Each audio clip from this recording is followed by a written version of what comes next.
Удължават валидността на направленията за профилактични изследвания на млечните жлези. От юли те ще могат да се използват до 2 месеца след издаването, а не до 30 дни, както беше досега. Целта е жените да имат повече време да запишат час при специалист, който работи със здравната каса.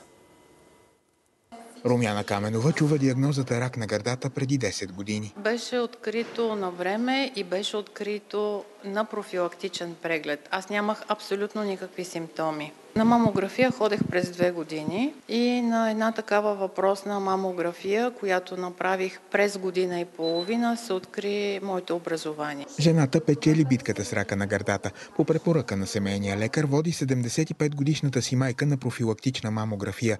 Направлението е издадено в средата на месеца. Предстоят доста сериозен брой почивни дни.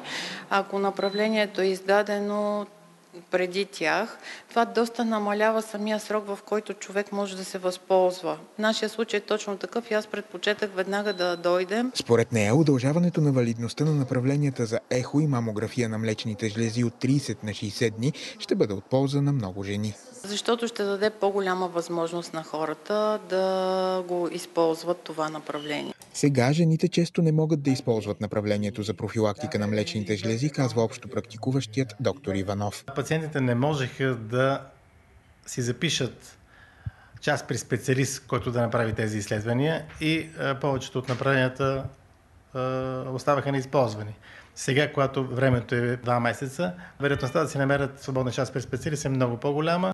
Но от друга страна, това може да бъде нож с 2 острията, защото тя може и да забрави, че го има направлението.